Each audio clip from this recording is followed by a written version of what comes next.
Let us learn the chapter Manufacturing Industries. Now, what is the meaning of the word just industry? Industry means one particular business activity. Now, this business activity can be production of goods or it can be delivering some service. So, what is a manufacturing industry? Manufacturing industry actually refers to those industries which involve in the manufacturing and processing of items. That is, they convert raw material into valuable products. It will take raw cotton, convert it into fabrics. Take the cocoons and convert it into silk cloths. Take raw rubber and convert it into rubber products. So this is the role of a manufacturing industry. Now, a manufacturing industry belongs to the secondary sector because it takes the raw material from the primary sector, that is primary goods, and they are converted into finished goods. Now, you must also know that the economic strength of a country is measured by the development of manufacturing industries. How do we calculate generally the economic strength of the country? One of the easiest way is to find out what is the GDP of the country. If I take GDP of India, it is close to 3 trillion. But if I take United States of America, the GDP is more than 20 trillion. The reason is development in manufacturing industry. That is one reason. It is not the only reason. So we can say the economic strength of a country is measured by development of manufacturing industry. So we can say workers that are employed in the production of fabrics, automobiles, bakery, they all come in the category of manufacturing industry. Now, what is the importance of manufacturing industry? The importance is, now we already know, it is considered as the backbone of development. Because if manufacturing industry is well developed in the country is developed. It helps in modernizing agriculture, which forms the backbone of our economy. So how does it modernize agriculture? By providing machines, fertilizers. It will speed up the process of agriculture. It will increase the productivity. And that way it will modernize. It can reduce the dependency of people on agricultural income by providing them jobs in secondary and tertiary sector.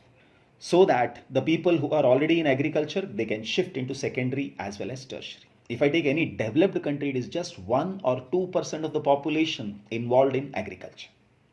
But in our country, it is more than 50% is involved in agriculture. So we can say that industrial development is a precondition, that is prior condition for eradication, that is removal of unemployment and poverty from our country. It also brings down regional disparities because if there are two different places within our country, one is well developed, say Mumbai city or Delhi city, and there is one neighboring rural area where there is no development and the people are poor. How can I remove the regional disparity, that is regional difference? That is very easily done by establishing manufacturing industries in those areas, because the people in those areas will get jobs and the standard of living of the people will develop. Another thing about manufacturing sector is that if we export the manufactured goods, it will expand trade and commerce and bring in the much needed foreign exchange. Countries that transform their raw material into a wide variety of finished goods of higher value are actually prosperous. And all developed countries are involved in this work. That is, they take the raw material, convert it into valuable finished goods and export it. India has actually become a market. We are buying a lot of finished goods and they are coming from developed countries. Now, another thing is agriculture and industry both move hand in hand.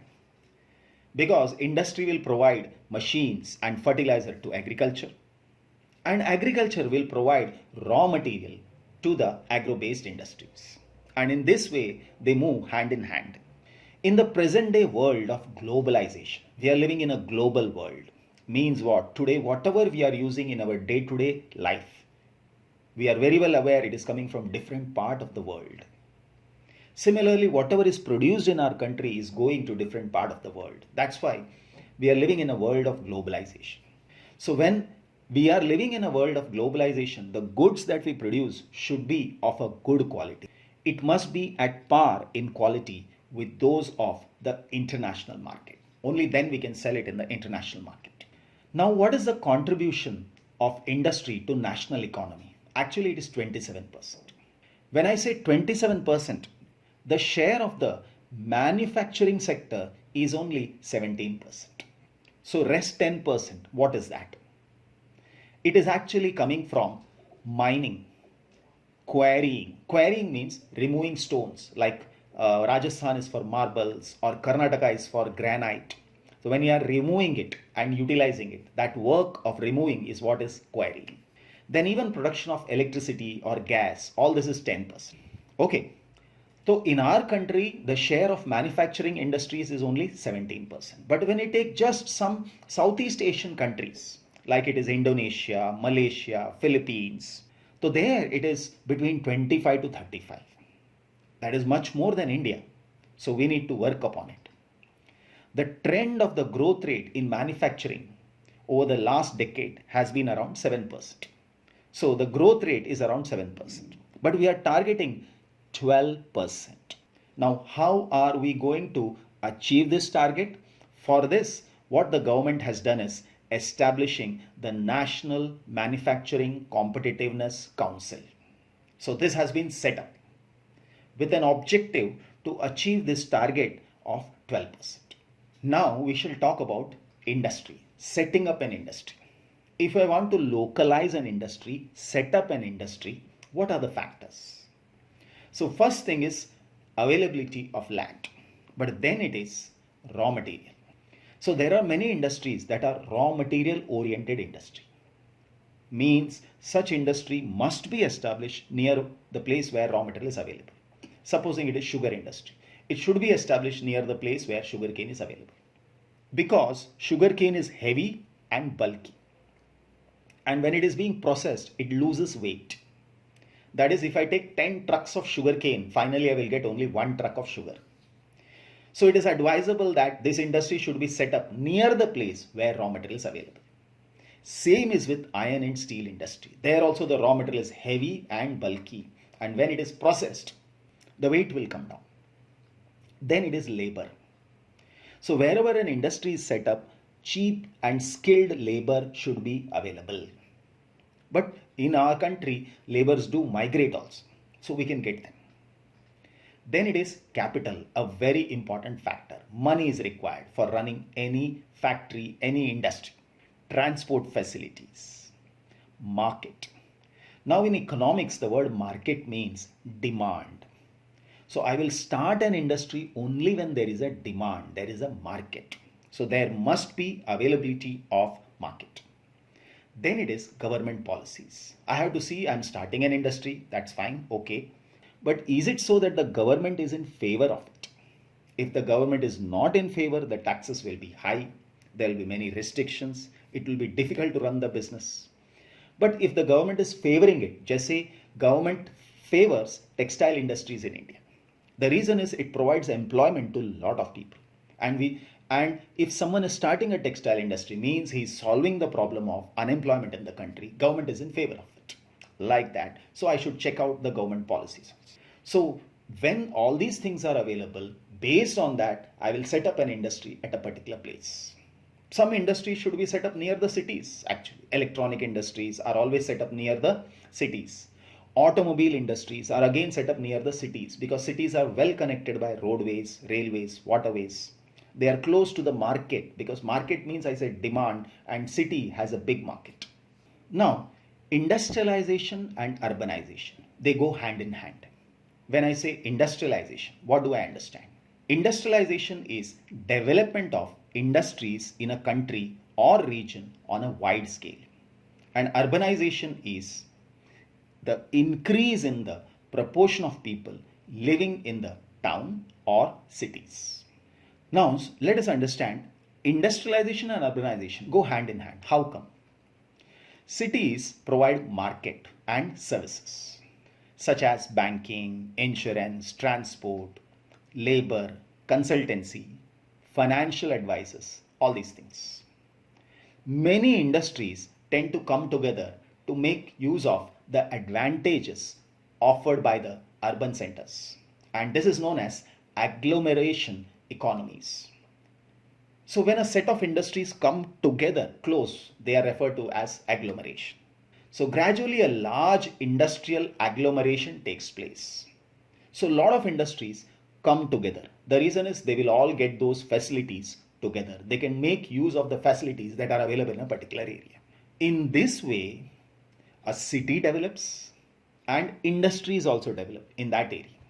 That is why we can say industrialization and urbanization go hand in hand. Now, let us understand classification of industries. Industries can be classified in different ways. First one is on the basis of sources of raw material. Based on the source of raw material, it can be agro-based industry or mineral-based industry. So talking about agro-based industry first, agro-based industry means raw material is coming from agriculture to the industry. Example is one, cotton industry. So when I take industries, among the industries in our country, cotton textile industry is number one. Then it is woolen industry, jute industry, silk industry, rubber, sugar, tea, coffee, and edible oil. So when I take all these industries, they are all agro-based industries because the raw material has to come from agriculture. Similarly, when I say mineral-based industry, in a mineral-based industry, the raw materials are minerals. So it can be iron and steel industry. When I say iron and steel, for manufacturing steel, we require iron ore, manganese ore, coal, and limestone. These are the four main raw material needed, and that is minerals. Similarly, when I say cement industry requires limestone, gypsum, silica, and coal. These are the four main raw material, and again all these are minerals. So both are mineral based industry. Then it is aluminium smelting, machine tools. So in all these areas we are dealing with metals, means minerals. Then it is petrochemical industries. So petrochemical industries use crude oil as raw material, and a variety of products are developed. First of all, they are involved in refining of petrol, diesel, kerosene, paraffin, wax, tar, many products. Apart from that, they also are involved in making plastics, synthetic fibers, like polyester ke kapde aate hain, they come from petrochemical industry. Then it is according to the main role played by them. According to the main role they play, it is basic or key industry. When I say basic or key industry, basic industry means it is a base for other industries. That means whatever they manufacture, that becomes a raw material for other industries. So here we can say iron and steel industry. Iron and steel industry is a classic example because all machineries are made from iron and steel industry. So if any other industry, if it has to run, it has to depend on iron and steel. Copper smelting, aluminium smelting. Next is cement. Now cement is again a basic industry because it is used by all the construction companies. It is a raw material for the construction companies. Then it is fabrics, because when cloths are manufactured, they are used by the tailors for stitching cloths out of it. After this, it is consumer industries. Consumer industry means those products that we see when we go to a supermarket. Okay, are the products that we use in our day-to-day life. So we buy it directly from the shops, it comes home and we use it. They are all coming from consumer industries. So industries that produce goods for direct use by consumers. This can be sugar, toothpaste, paper, sewing machines, and fans. So these are a few examples of consumer industries. On the basis of capital investment. Capital investment, it can be a large scale industry and a small scale industry. Now, what is a small scale industry? Small scale industry is an industry where the investment is not more than 1 crore.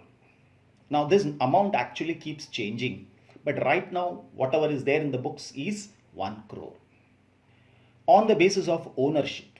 Now, on the basis of ownership, we have public sector, private, cooperative. These are all on the basis of ownership. So when I talk about public sector, they are owned and managed by the government agencies like BHEL and SAIL. So one is Bharat Heavy Electricals Limited, another one is the Steel Authority of India. Private sector. Private sectors are owned and operated by individuals or a group of individuals like Tisco, Bajaj, Auto, Dabur Industries. These are a few examples. Next one is joint sector industry. Now a joint sector industry is run by the state and individuals. That is by the government and the individuals or a group of individuals. Say for example, one such example is Oil India Limited is jointly owned by the public and the private sector. These are a few more examples of joint sector. Next one is based on the bulk and weight. So on the basis of weight, we have heavy industry. Heavy industry example aega iron and steel industry. Because the raw material has to be brought by train. There has to be a railway line separately. Goods train only can bring the raw material. Trucks are not sufficient. Then there are light industries. Light industries are that which uses light raw materials and produce light goods such as electrical goods, electronic goods. Cooperative sector industries. Now, cooperative sector industry is unique. This is based on a kind of partnership. So this is owned and operated by producers or suppliers of raw material, workers or both. Supposing in Maharashtra we have sugar industry. Now the sugar industry in Maharashtra has developed because of the cooperative sector. So it has partners like one who runs the sugar mill, other one is the farmers. So what do? They pool the resources and share the profits or losses proportionately. That is why it is very prosperous. Another one is sugar industry is a seasonal industry. It does not work throughout the year. Rainy season band rehta hai. And that is why Maharashtra has developed when it comes to sugar industry. One more is the coir industry, which lies in Kerala. So this is end of part 1. Thank you.